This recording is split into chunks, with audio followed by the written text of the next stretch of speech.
Bom dia a todos, que a paz de nosso Senhor e Salvador Jesus Cristo esteja contigo, meu irmão e minha irmã. A mensagem de hoje tem como tema: como se opera o milagre. Você sabe? Nós sabemos que o Senhor é um Deus de milagres. E você hoje saberá se por aquilo que você tem orado está alinhado ou não com os objetivos de Deus para a realização dos milagres. Em primeiro lugar, o milagre Deus usa para proteger o seu povo. Deus começou a semelhante história de milagres e proteção já no início da humanidade. Em Gênesis 4,15, lemos que o Criador colocou certa marca sobre o filho de Adão, Caim, para protegê-lo de quem reclamasse vingança contra ele. Nos capítulos 6 a 8, vemos que Deus preservou a humanidade ao salvar de forma milagrosa Noé e sua família do dilúvio.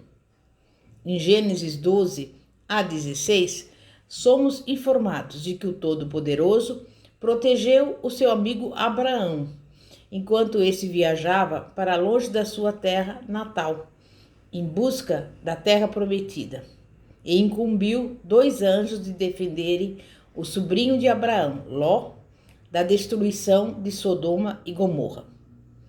O Senhor também enviou um anjo para proteger a serva de Sara, Agar, e o filho ilegítimo de Abraão, Ismael.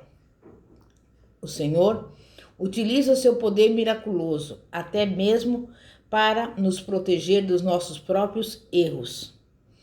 Abraão cometeu vários, e um deles está registrado em Gênesis 20. Ele não contou a um rei estrangeiro que Sara era sua mulher.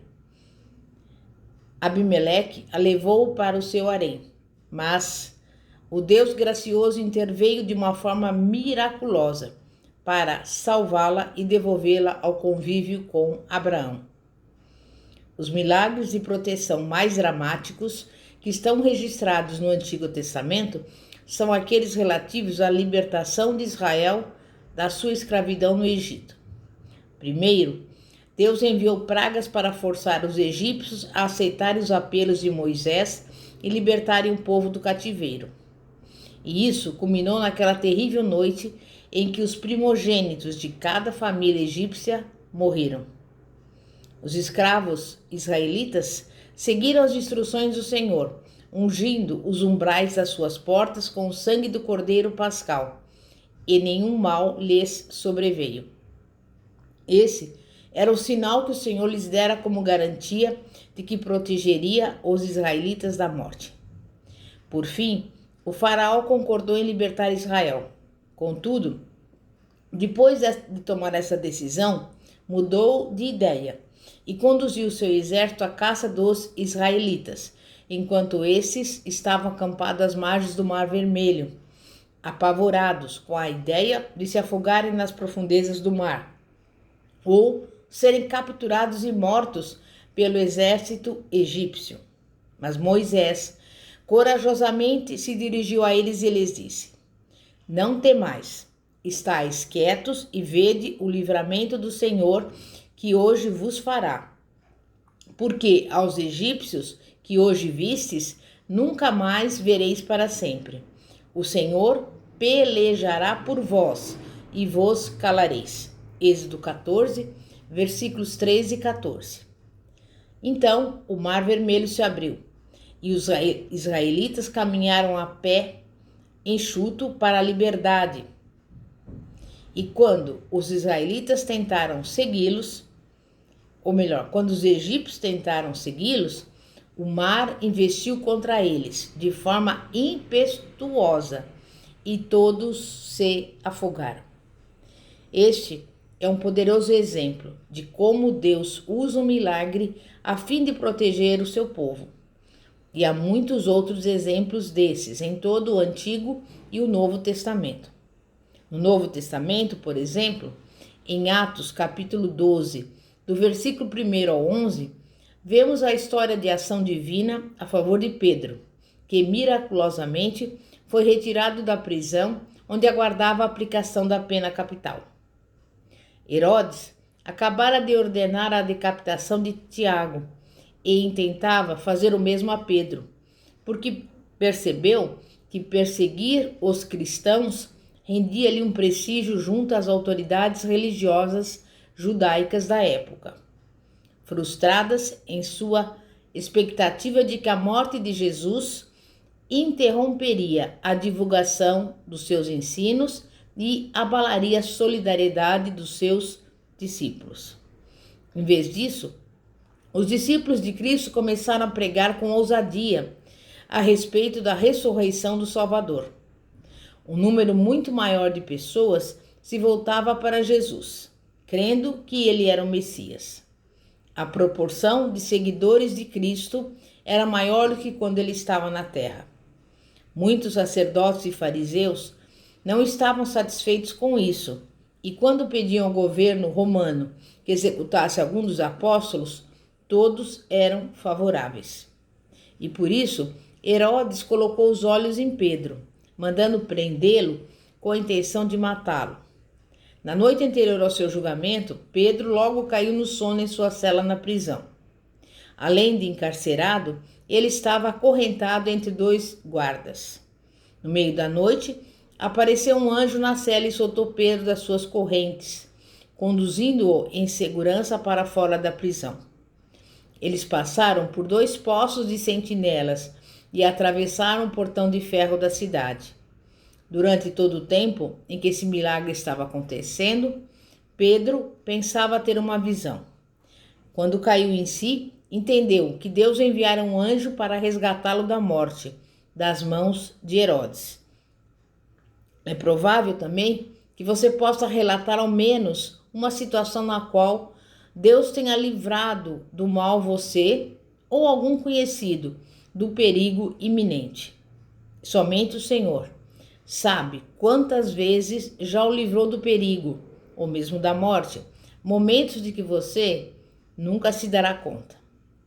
Todo milagre tem um propósito. Alguns deles têm o específico objetivo de proteger o povo de Deus. Você pode até já ter sido o receptor de um desses milagres de proteção, sem ter consciência disso. Mas quando você realmente testifica um milagre, há outro propósito a ser cumprido. E sabe o que é? Edificar a sua fé. Além disso, Deus sabe que depois de testemunhar o primeiro milagre, será mais fácil você crer na realização do segundo e assim por diante. E isso aponta para a segunda missão de um milagre: produzir fé. E uma vez que você começa a viver em meio a milagres, não irá mais querer retroceder. E quando Deus passar a te usar para operar milagres, você desejará compartilhar o amor e o poder dele com todos à sua volta. Você descobrirá que os milagres produziram fé em sua vida. E assim, também desejará divulgar o que Deus fez. Temos também um terceiro propósito, que é promover o plano de Deus. O Senhor muitas vezes realizará um milagre com o objetivo de divulgar o seu plano para a expansão do seu reino aqui na terra. Por exemplo, no Antigo Testamento, Deus não tinha a intenção de que a humanidade se extinguisse pelo dilúvio. Queria, porém, dar um novo recomeço ao homem, ao resgatar Noé e a sua família. Também não fazia parte do plano de Deus que Israel permanecesse cativo no Egito, e por essa razão ele o libertou de uma forma miraculosa, para que os israelitas usufruíssem uma herança de liberdade em Canaã. Não estava nos planos de Deus permitir, por exemplo, que a rainha Jezabel conduzisse Israel para a total escravidão da adoração a falsos deuses, como Baal, e por isso Deus capacitou Elias de forma miraculosa para que este invocasse fogo do céu que consumisse o holocausto. Você pode conferir em 1 Reis capítulo 18. No Novo Testamento, vemos de maneira clara que todo milagre que Deus opera para fomentar os seus planos envolve também o futuro das almas na eternidade. Por exemplo, quando Pedro foi liberto da prisão, é óbvio que fazia parte do plano de Deus protegê-lo. No entanto, Deus também estava assegurando o trabalho no campo missionário de um dos mais eficientes evangelistas. Alguém que ganharia milhares de pessoas para Cristo e cujos escritos continuariam encorajando cristãos até os nossos dias. Veja também a história de Saulo na estrada de Damasco. Foi preciso um milagre para fazê-lo mudar de atitude. Em Atos 9, lemos acerca de Saulo, que durante a sua jornada levava documentos oficiais que o autorizavam a perseguir e a prender os cristãos. De repente, caiu e ficou sem enxergar. Mas Deus preparou um discípulo para procurar por Saulo e orar por ele. A partir da intervenção miraculosa de Deus na vida de Saulo, surgiu um poderoso evangelista, o apóstolo Paulo. O milagre teve o objetivo de salvar a alma de Saulo e outras incontáveis almas alcançadas nas viagens missionárias dele. Em Atos 28, Paulo experimentou outro milagre. Depois de naufragar na ilha de Malta, enquanto ajudava a acender uma fogueira, uma cobra venenosa o picou. Ele deveria ter morrido logo, mas em vez disso, sacudiu a serpente no fogo e continuou cuidando das suas atividades. Devido a este milagre, Paulo foi tido com tal consideração que pôde se movimentar livremente pela ilha, divulgando o Evangelho, apesar de, naquele momento, ser um prisioneiro do Império Romano. Deus usou aquele milagre a fim de abrir uma porta para que a sua mensagem alcançasse a população da ilha de Malta.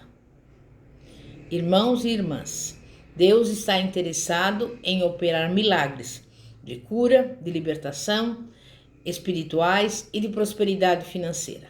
No entanto, está empenhado acima de tudo em levar seus filhos a desenvolverem um relacionamento adequado com Ele. Além disso, nós sabemos que a Bíblia chama a igreja de a noiva de Cristo. Sendo assim, Jesus precisa pedir a mão da sua noiva. Há mais de 2000 anos, Jesus fez o seu pedido na mais dramática demonstração de amor que o mundo já viu. Ele suportou terrível tortura, morreu na cruz e ressuscitou dentre os mortos. Tudo em favor daqueles a quem ama. O sacrifício de Cristo na cruz garantiu o perdão dos pecados, para que fôssemos salvos da destruição e tivéssemos a vida eterna junto a Ele. Algo que ninguém mais seria capaz de realizar, e somente alguém que nos tivesse um amor tremendo poderia cogitar em fazer. A morte, o sepultamento e a ressurreição de Jesus foram os maiores de todos os milagres, o mais espetacular pedido de casamento e a suprema demonstração do verdadeiro amor. Isto é o supremo milagre que Cristo realizou, a fim de nos propor o amor que Ele tem pela humanidade. E ainda hoje, o Senhor continua a usar milagres como uma forma de pedir a mão da sua amada noiva. Aconteceu o mesmo quando Jesus andou na terra. Ele sabia que as pessoas seriam obstinadas quando se tratasse de receber o seu amor. Suas palavras caíram no solo tantas vezes sem produzir frutos devido à incredulidade. Mas então vieram os milagres. Esses fizeram com que até os corações mais endurecidos se derretessem e se voltassem para Jesus. Está escrito: mas se as faço e não credes em mim, crede nas obras para que conheçais e acrediteis que o Pai está em mim e eu nele. Não crês tu que eu estou no Pai e que o Pai está em mim? As palavras que eu vos digo, não as digo de mim mesmo, mas o Pai que está em mim é quem faz as obras. Crede-me que estou no Pai e o Pai em mim. crede-me, ao menos por causa das mesmas obras. João capítulo 10, versículo 38 e também capítulo 14, versículos 10 e 11. Em Atos 16, Paulo e Silas foram lançados na prisão em Filipos, por terem expulsado um demônio de uma mulher. À meia-noite, eles se encontravam em uma cela cantando louvores a Deus. Os demais prisioneiros o ouviam, sendo muito provável que o carcereiro também. No entanto, este permaneceu imóvel, pois não podia mostrar-se interessado. Mas Jesus o amava e queria pedi-lo em casamento. Enquanto Paulo e Silas estavam louvando ao Senhor, Deus enviou um violento terremoto que abalou a estrutura da prisão. Todas as portas das celas se abriram e todas as correntes se soltaram. O carcereiro, convencido de que todos os prisioneiros tinham escapado e que seria considerado o responsável pela fuga, desembaiou a sua espada com a intenção de se matar. A seu ver, um suicídio seria melhor do que enfrentar o tribunal, que certamente o puniria por deixar todos os prisioneiros fugirem. Paulo, porém, gritou: "Não te faças nenhum mal, que todos aqui estamos." Versículo 28 de Atos 16. O carcereiro correu para a cela e caiu tremendo aos pés de Paulo, exclamando: "Senhores, que é necessário que eu faça para me salvar?" O tempo inteiro, Jesus estava de joelhos fazendo o seu pedido de casamento ao carcereiro, dizendo: "Eu te amo, eu abalei o mundo inteiro a fim de chamar a sua atenção e pedir que confie a sua vida a mim." Da mesma forma hoje, Deus pede a mão da sua noiva todos os dias em casamento. E o motivo é este: Ele nos ama e deseja que passemos a eternidade ao seu lado. Temos também a história de Jonas, que é um registro do desejo de Deus de avisar os perdidos, a fim de que retornem de seus caminhos perversos e assim evitem o juízo. Deus não estava brincando sobre o fato de Nínive ser uma cidade perversa, e Jonas sabia disso. O povo que lá habitava não era judeu e havia uma possibilidade dos judeus estarem sendo perseguidos. Logo, Jonas não estava com medo de que ninguém desse atenção à sua mensagem de arrependimento, mas sim que os ninivitas o matassem por pregá-la. No entanto, Deus amava o povo de Nínive e queria muito salvá-lo da sua perversidade. Por isso, enviou uma tempestade para transformar o navio em que Jonas se encontrava. Os marinheiros, suspeitando que ele era a causa dos seus problemas, atiraram-no ao mar. Então, o Senhor enviou um imenso peixe para engolir Jonas. Depois de 3 dias no ventre daquele peixe, o profeta foi cuspido em terra seca, apenas para recomeçar a sua viagem até Nínive mais uma vez. E por intermédio do seu profeta, o Senhor concedeu a Nínive 40 dias para se voltar a ele, ou então seria destruída. Graças a Deus, o povo escolheu se arrepender e retornar para o Criador a fim de receber o perdão. A história de Jonas é a de um milagre com uma missão: salvar o povo de Nínive do juízo. Também temos que lembrar que nós precisamos saber que Deus é quem está no controle. Deus é aquele que sabe todas as coisas, que conhece o passado, o presente e o futuro. O Criador conhece todos os nossos pensamentos e as nossas intenções, além de conhecer a palavra em nossa boca, antes mesmo de a pronunciarmos. Deus tem a resposta para cada pergunta e a chave de todos os mistérios. Deus é também o doador de tudo que é bom e de todo dom perfeito, aquele que ama abençoar os seus filhos. Tudo o que possuímos e tudo o que realizamos se deve a Deus. Até mesmo o milagre da sua bênção sobre a nossa vida tem uma missão e um propósito. É tudo para a sua glória e expansão do seu reino.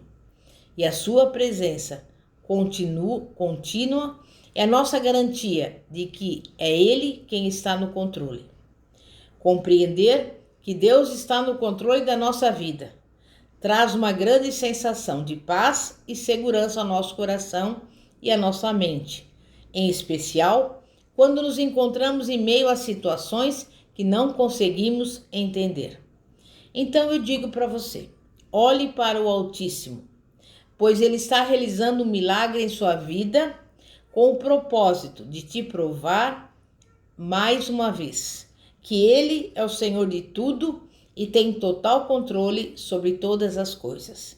Em nome de Jesus, neste momento, receba o seu milagre. Amém e graças a Deus. É momento de oração. Santíssimo Deus e poderoso Pai, Pai de nosso Senhor e Salvador Jesus Cristo. Muitas vezes sabemos que só o Senhor pode mudar e transformar a nossa vida, mas nós reconhecemos que somos falhos, somos pecadores. Também pedimos perdão pelos nossos pecados, pelas nossas iniquidades. E neste momento, Pai, eu quero te pedir por aqueles que são doentes, para que o Senhor opere a cura, o milagre. Visita também aqueles que estão nos hospitais, na UTI, e vai entrando com a providência da saúde. Visita também os lares, as famílias, repreende toda briga, toda contenda, toda divisão. Coloca em cada lar a paz, a harmonia, a felicidade. Coloca, Pai, o entendimento entre marido e mulher, entre pais e filhos. Enfim, Pai, muda a história desta casa, desta família, Pai, para a honra e glória do vosso nome. Envia também a provisão para aqueles que estão passando por necessidades, especialmente nesse momento difícil em que vivemos. Envia a provisão àqueles que estão clamando a Ti, Pai, por uma resposta, que estão aguardando de Ti o alimento. Da mesma forma que um dia o Senhor enviou o alimento ao profeta Elias através do bico de um corvo. O Senhor pode fazer o mesmo hoje, Pai. E em nome de Jesus, eu te peço por essa vida, que aguarda de Ti uma resposta, que aguarda de Ti um milagre. Em nome de Jesus eu profetizo a bênção, a vitória e o milagre na sua vida. Amém e graças a Deus. Pastora Fátima, da Igreja Evangélica Apostólica Poder de Cristo. Que a paz de nosso Senhor e Salvador Jesus Cristo esteja contigo. Glória a Deus.